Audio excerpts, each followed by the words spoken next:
The Nazi idea of Volksgemeinschaft, or people's community, aimed to create a racially and socially homogeneous society unified under Nazi ideology. Through their policies, they targeted women, youth, education, and workers, whilst excluding those who were seen as inferior. In many ways, the Nazi Party made strides to creating this community, but ultimately failed as they lost the Second World War.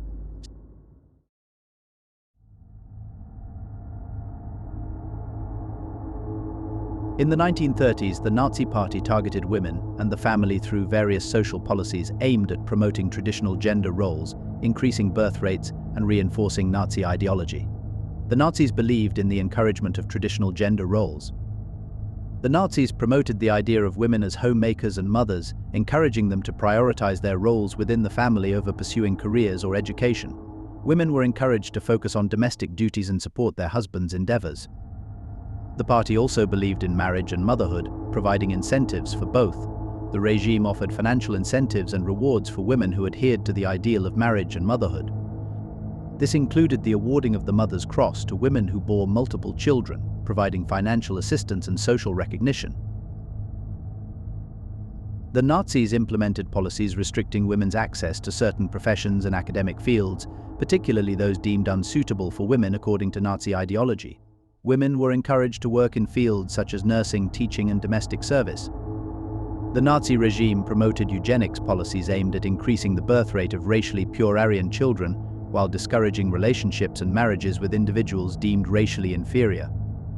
This included forced sterilization programs targeting individuals with disabilities or hereditary illnesses. The Nazis disbanded independent women's organizations and replaced them with the German Women's Enterprise and the National Socialist Women's League, which served as instruments for promoting Nazi ideology and social conformity among women. The regime utilized propaganda and indoctrination to reinforce traditional gender roles and promote the importance of family and motherhood. Women were portrayed as guardians of the home and bearers of the Nazi racial and ideological heritage.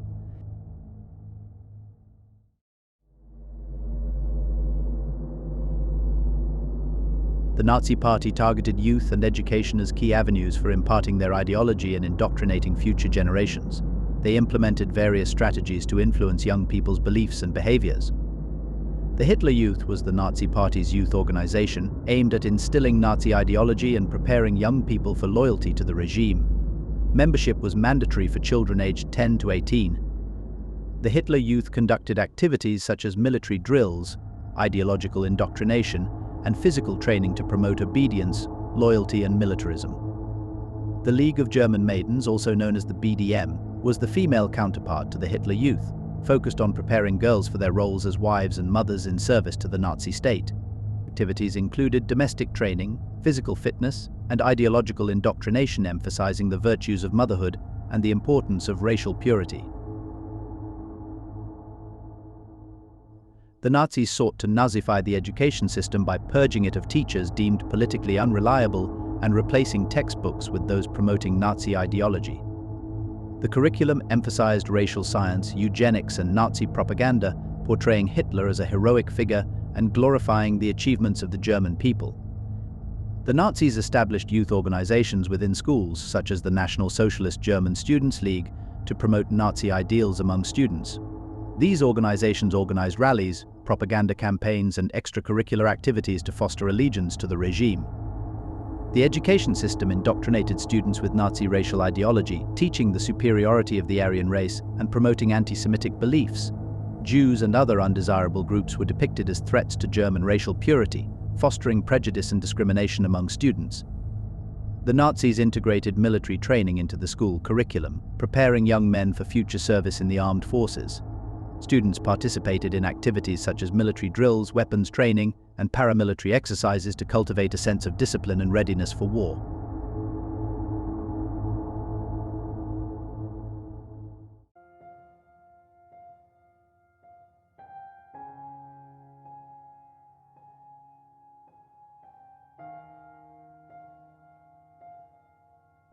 In the 1930s, the Nazi regime targeted asocials, including the homeless, beggars, alcoholics, and petty criminals, for exclusion from society. They were considered a threat to the social order and racial purity. Asocials were subjected to harsh measures, including forced sterilization under the law for the prevention of hereditarily diseased offspring. They were also interned in concentration camps, where many faced abuse, exploitation, and extermination. Through propaganda and social policies, the Nazis stigmatized and marginalized asocials, portraying them as social parasites and undesirables, contributing to their systematic exclusion from Nazi society.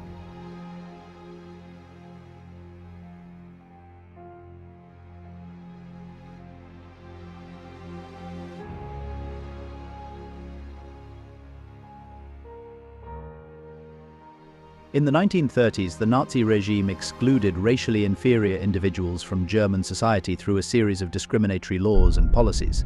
These measures targeted Jews, Romani people, people of African descent, and other groups deemed racially inferior. Laws such as the Nuremberg Laws stripped Jews of citizenship and prohibited marriage or sexual relations between Jews and non-Jews. Racial hygiene programs enforced forced sterilization of individuals with disabilities or hereditary illnesses. Propaganda campaigns promoted anti-Semitic and racist beliefs, fostering societal discrimination and exclusion of racially inferior individuals from public life, employment, and social interactions.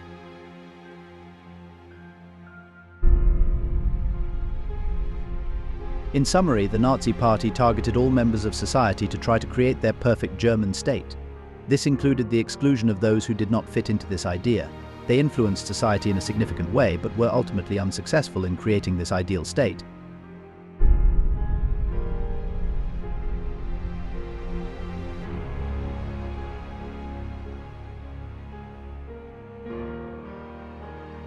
The Nazi T4 policy was a program of involuntary euthanasia implemented by the Nazis during the Holocaust. Officially known as the euthanasia program, it targeted individuals with physical, mental, or emotional disabilities, as well as those deemed life unworthy of life, according to Nazi ideology. Under the T4 program, individuals were selected for extermination based on assessments made by medical professionals.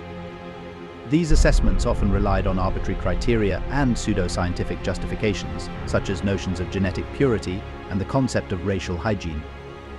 Victims were typically transported to specialized facilities equipped with gas chambers, where they were systematically murdered through carbon monoxide poisoning or other methods. The T4 program operated in secret, with families often being misled about the fate of their loved ones and death certificates falsified to conceal the true cause of death. Despite initial efforts to keep the program covert, public outcry eventually forced the Nazis to officially halt the T4 operations in 1941. However, the methods and personnel involved in the T4 program were later repurposed to facilitate mass murder on an even larger scale during the Holocaust, particularly in the extermination camps of Operation Reinhard. The T4 policy stands as a chilling example of the Nazi regime's ruthless disregard for human life and its implementation of genocidal practices.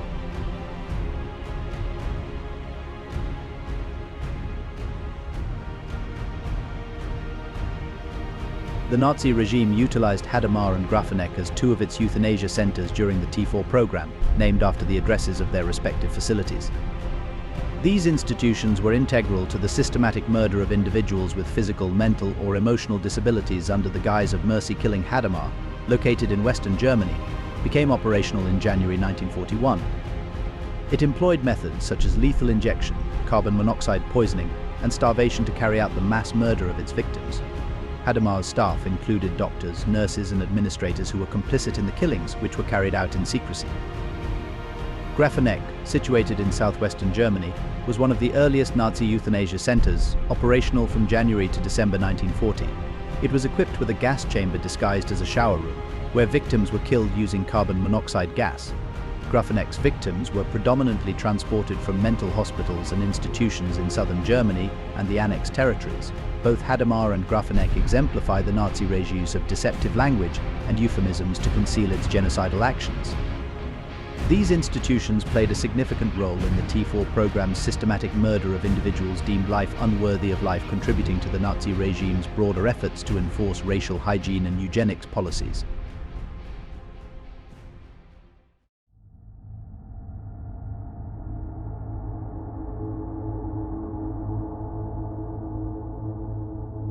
SS physician Joseph Mengele conducted inhumane and often deadly medical experiments on prisoners at Auschwitz.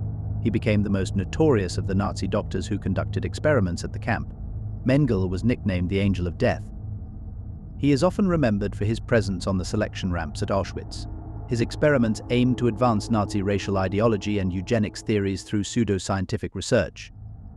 Mengelé's experiments included subjecting inmates to extreme temperatures to study hypothermia and fever, injecting prisoners with various substances to test their effects, and performing surgeries without anesthesia to study the human body's response to pain and trauma. He particularly targeted twins, conducting barbaric experiments on them in an attempt to understand hereditary traits.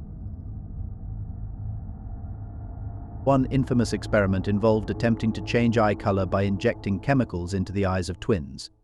Another involved sewing twins together in an attempt to create conjoined twins. These experiments resulted in immense suffering, permanent disabilities, and often death for the victims.